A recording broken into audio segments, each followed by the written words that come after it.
there's value in learning this basic 5-paragraph model and knowing what it is, being able to do it on demand, knowing it well enough you could teach it to someone.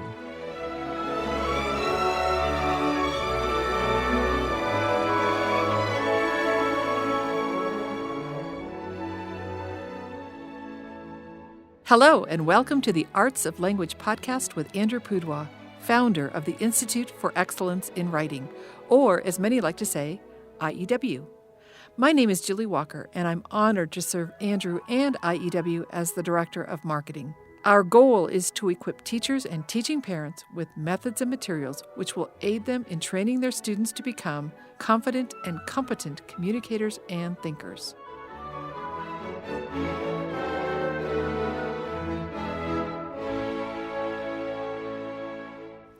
So, Andrew, this is April, and I know that means many things for us here at IEW, but I have to let our listeners know what a jokester you are. And you're so good at it we fall for it every time. And of course, I'm talking about the April Fool's joke that you pulled on us. Well, no, this not year. everybody falls every time. You got to catch the new employees, the new team members that haven't experienced my previous jokes. This is true. So he doesn't do it every year, but this year was pretty good because it was believable. Apple Computer noticed IEW and was going to give away. Yeah, we were chosen by Apple Computer as a showcase educational publisher. I loved that. I believed it. Yeah. And I went to click on the link because Andrew said that they were giving us all a free iPhone. Yeah, 10 newest. Yeah, the best one available. And so I clicked on the link, and of course it was a CNN article about April Fool's pranks. And I thought, oh, are you kidding me? I fell for this again. So, but I learned a new skill in the process. How to create a hyperlink. Exactly, yeah.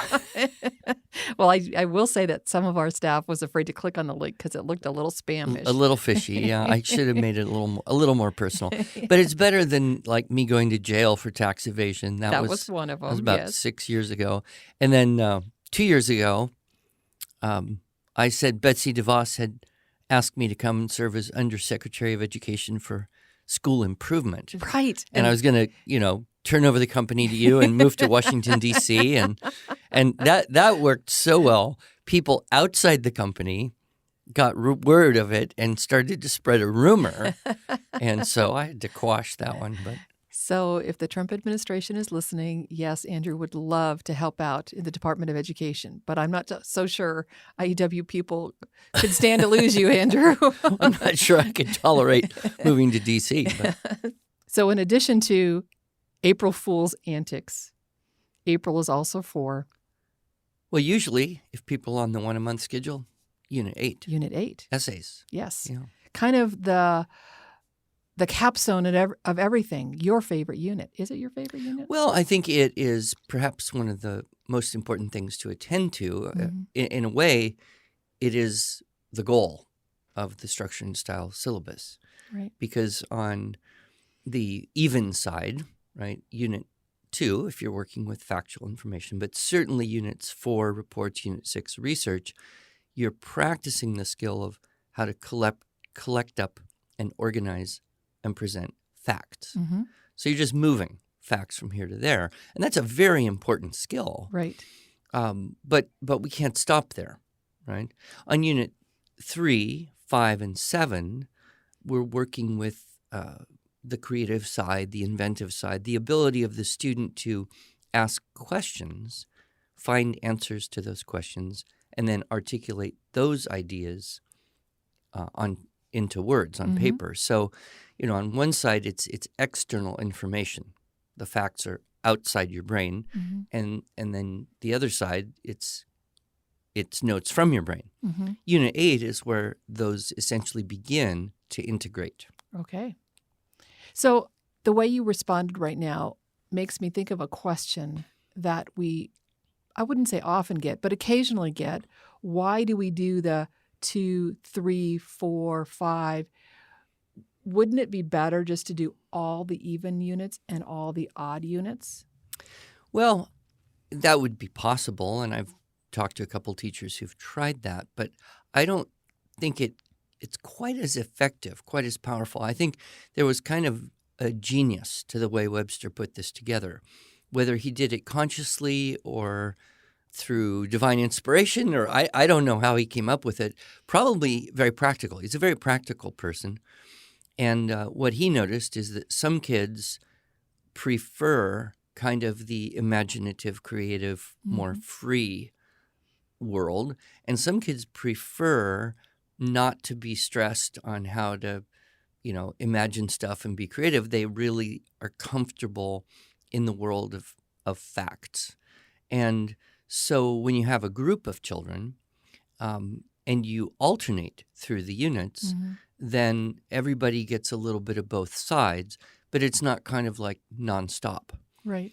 So me, for example, if I had to do units 3, 5, and 7 nonstop for 4 months, I would be tired and wanting to get out of there.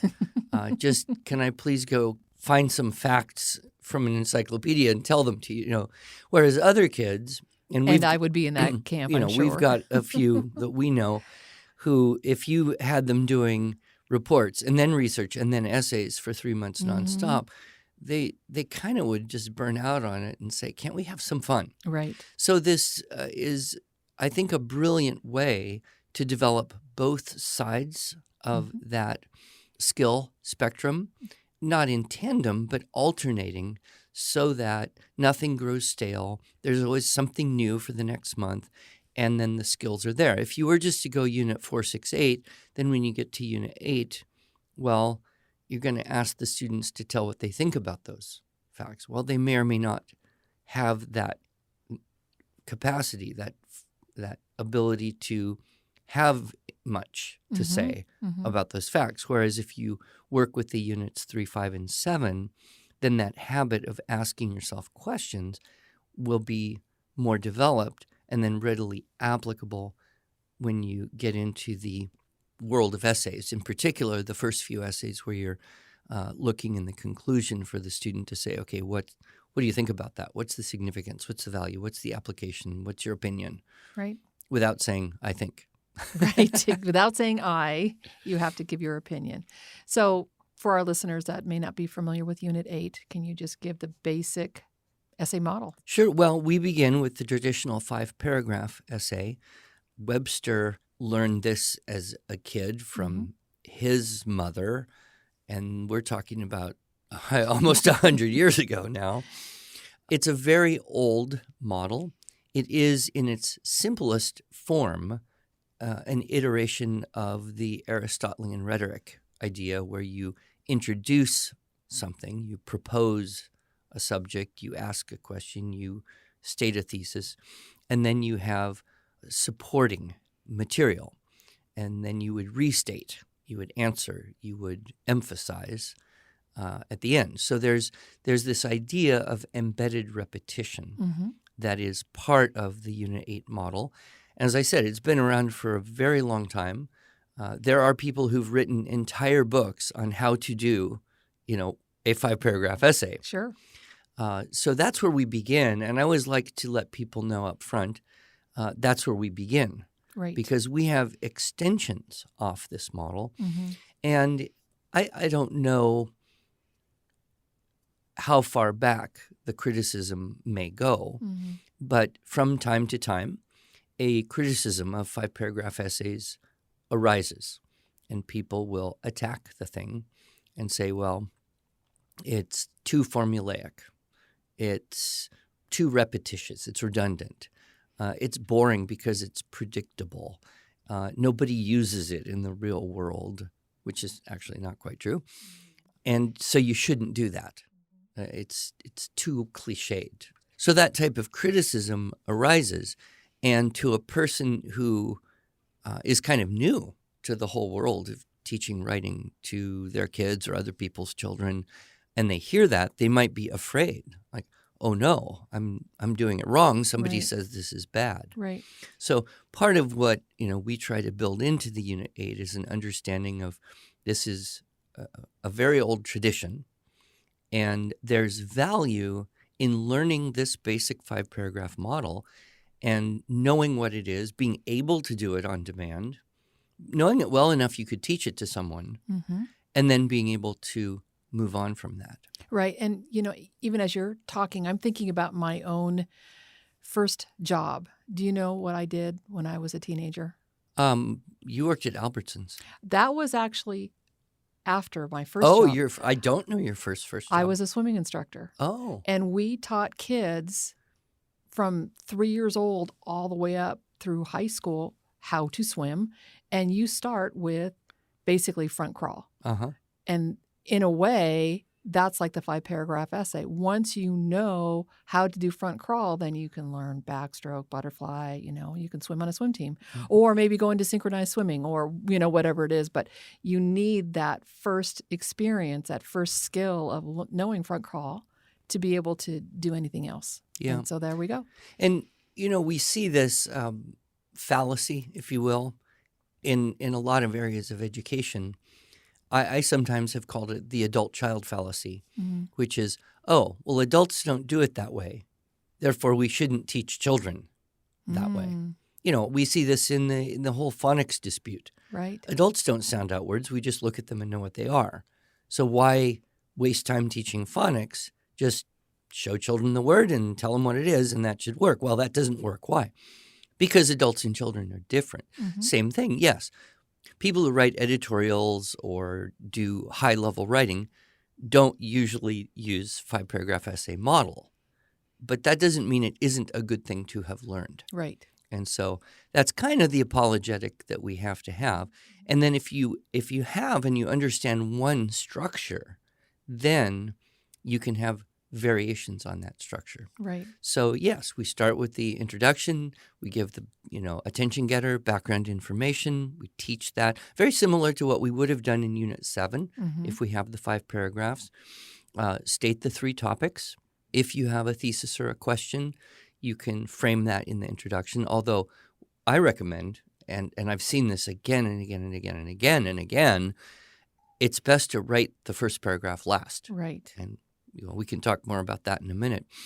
So that introduction. Then you have 3 body paragraphs, each which has a specific topic. So you have one cause of that war or whatever. You have one reason as to why this is so. You have one aspect of that animal's. You're learning to use the skills developed in Unit 4 and 6. You have a subject. You divide the subject into topics. You choose the number of topics you need. Hopefully those topics are related, relevant to each other in some way.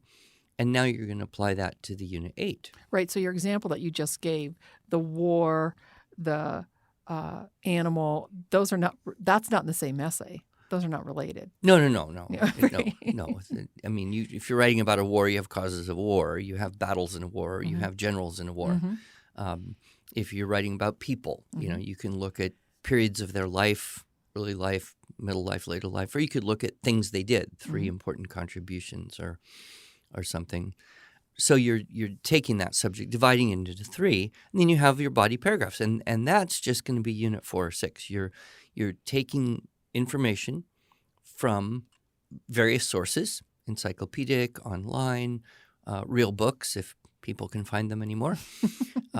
And then in the conclusion, that's where you would restate the topics. So there's that embedded repetition from the old ancient rhetoric idea. If you had a thesis, you're restating that thesis. If you didn't, you're taking something to amplify and say, of all that I told you about this, what's the most important thing and why? And good speakers will often do this. People listen to pastors give sermons or go to conferences.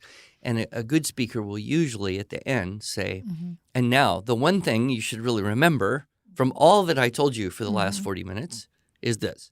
And then hopefully they go out and don't forget the most important thing. Right. So that's kind of that rhetorical approach, using that emphasis at the end. So that's a starting point. It's a starting point. Good. So Unit 8 is an essay. Unit 6 is a report. Unit 4 is a report as well, research report. What's the difference between a report and an essay? Yeah, I get that question, and I think it's very convenient when you look at our models. You can see that the Unit 8 adds something, and that is, what's your opinion? What do you think? What of all those things that you said, what should really be the most important, the most significant, the most relevant? And so we gradually shift from report to essay, and crossing the line is when you add in that most in the conclusion. And so we actually put that on the checklist. Right? Conclusion contains the word most. So if you start out with young children, you may begin with a subject like an animal. Animals are very easy to write about. There's tons of information. It comes in all different reading levels and flavors with nice pictures, and it's very comfortable for young children to write about animals. They love animals, and it's easy to collect up the fact. It's a little bit hard to have an opinion about an animal. I mean, what's your opinion about seals? They're cute. I mean, what do you say, right? They smell. Okay. So that's where the most comes in to the picture. So you gave a bunch of facts about seals, and now in the conclusion, you force an opinion and you say the most important thing about seals is... Don't keep them for a pet because they smell. Yeah, but the kid's going to say, I don't know. Right. Okay, well, just read what you wrote, look at the facts, and pick something. Right. And just choose. I mean, it doesn't really terribly matter. It's an opinion. You can't be wrong here. Right? The most important thing about seals is they eat fish. There you go. Now, why? Right? So we have that most important thing and why. Okay, so why is it important that seals eat fish? If seals didn't eat fish, the fish would reproduce too rapidly and the oceans would be overpopulated with fish. And this would be an ecological disaster. All right, I don't know. Says a 9-year-old. Yeah. The most important thing about seals is they're trainable. Okay, why is that important? Because then when you go to SeaWorld or the aquarium, you can laugh and enjoy seals, and they bring happiness to children all over the world. Okay, so, whatever you say. But you force that. Okay, so that's easy.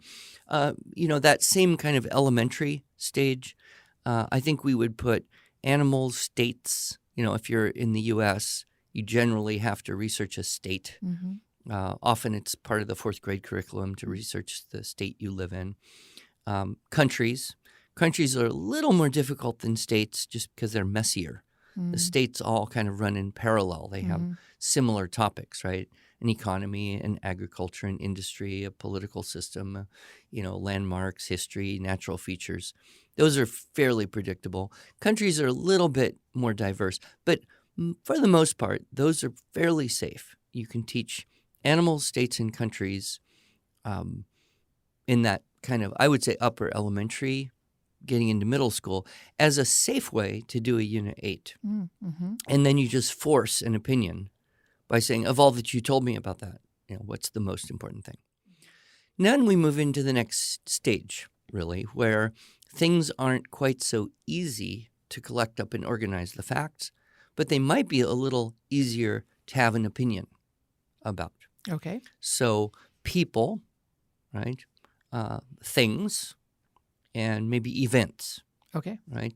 So people, things, and events, they're not going to run in parallel quite the same way as animals would. People are just more diverse. Events, usually things like wars or discoveries, things that end up in history books. Things could be anywhere from, well, who knows, penicillin to the Statue of Liberty, the Apollo space program, the technology in the classroom. The first people to climb Mount Everest. Yeah. Oh, okay. It could be almost anything. And there you're going to have to think a little harder in the conclusion. Okay. So what was the most significant thing about the Apollo space program? Well, they went to the moon. They went to the moon, or the science that required them to do that added benefit to other areas of people's lives, or what was the most significant thing about that person? Well, that could definitely be a case where now your opinion is going to be different than other people's opinion. Some people in history are lauded by some and reviled by others. Right. So this is where you can, I think in middle school, works very nicely, you can begin to say, okay, so if you have a particular opinion about this person or this event or this thing, now go and collect up some facts and information that will support your opinion, right? So if you have an opinion that, this guy in history was a marvelous, fantastic guy who made the world a better place, well, go find the information that supports that. If you have an opinion that this guy was, a bloodthirsty, vicious, violent conqueror who, harmed countless innocent people in his selfish desire to accumulate power, well, you probably can go find some facts to support that idea as well. And so this idea then is you would choose your topics, you would select your topics to support the opinion you would have. So this would be kind of stage 2, right? And so students will realize that other people can do this too. Right. Choose certain facts or topics to influence the reader's impression or opinion or view of someone. So basically, we're training them to recognize bias. I think so. I think it's a good it's something that children are going to have to face at some point or another. It's interesting. We have this kind of these buzzwords in the world of education, critical thinking. Right. But everybody wants it, but it's very hard to define, right? Right. What is critical thinking? Well, to criticize, to critique means to judge. To judge means you have to have ability to discern, right, and see truth and untruth, completeness, incompleteness, looking out for a fuller understanding of things so that you can judge rightly. So I think this is an interesting place. And of course, kids that age, if you're doing this with kids, 7th, 8th grade, they're just wired for this kind of thing. So that would be stage 2. Stage 3 is very often what we would encounter in high school, where they really want to push an essay with a thesis. Okay. Right? So here's a thing that you have to prove, right? So you're going to make your statement, and then you're going to go find the supporting evidence and prove a statement. This is often done in the world of literary analysis. And in a lot of cases in schools, writing is kind of left to the English teachers. Right. The history people aren't as inclined to give detailed instructions on how to write a history paper. But yet we're really grateful that our favorite history professor, Dr. Webster, did that very thing. Did that, yes. But very often it's the English teachers to whom the task of teaching writing falls. And what's their material? Literature. So they're going to try to get the kids to write about what they're reading. Sometimes that works well. Sometimes it's harder. But that's kind of a safe world where you can read something and have some kind of thesis. Somebody should or should have not done what they did, or the author was trying to do this or that, or the characters did or did not understand something. And so you get these kind of thesis statement discussions. Right. And then let's pull examples from the source text. Right. Examples from the text to support that. And the specific exercise of literary analysis, we're going to talk about that a little bit in May. Yes. As a, tagging on to our Unit 9. Yeah, and that's kind of where we put it. But in this development of the essayist, it often follows there in what I might say, stage 3, typical of what kids would encounter in high school. Okay. And then stage 4 is really where you've moved from mostly fact and a little bit of opinion to now a lot of opinion. Okay. And that would be an issue. Oh. So you're writing about a specific issue. So you know something that people debate in the world: human cloning research, genetically modified foods, use of technology in schools. Right. You can start with really mild stuff like, should gum chewing be allowed in class? And you can get to really huge, earth-shattering things, like pro-choice, pro-life. Yeah. I suggest that you start with kind of the less overwhelmingly morally significant things. Right. Start with something that is not horribly important, which is a better pet, a cat or a dog. Right. And then work, towards it. But it's interesting because kids in that age range are starting to have some strong opinions. And this is where you actually work with the intention to persuade a reader on a particular issue. And so you're now choosing your topics to be strategic. So you acknowledge the opposing view. You bring in the facts. You hit with your big guns reason. And then in the conclusion, you argue by discrediting the con, reaffirming the pro of your position. So that persuasive model, I think, is really kind of the end goal of Unit 8. And it serves kids very, very well. Right. Because when we've had how many hundreds, if not thousands, of stories of parents whose kids went off to this university or that college and got A's on their papers. Right. And in a way didn't even know how they did so well because they had the background here. Right. They knew how to collect up, organize, present ideas. They could adjust the models they had in their experience to meet the needs of some other professor, some other teacher. And they had that natural understanding of how to progress with an idea to write a real essay, to write a paper that has a point. Right. What I love about IEW, and I experienced this myself when I went on to get my master's degree. That's right, yeah. Is the professors didn't always have a clear expectation of how to do the essay. They just expected that we knew how to do it. But because of my experience with IEW, I knew how to do it. And I know that we're out of time, but I'm hoping that we can spend some time next week talking about some of these more advanced models that are a part of Unit 8, that are an extension of Unit 8, perhaps maybe unpacking the persuasive model that you just mentioned. Sure, yeah, and those variations are very important because that's what gets us past the, narrow criticism of don't teach kids 5-paragraph essays because they're horrible. Right. So, yeah, let's do it. All right. Talk to you then.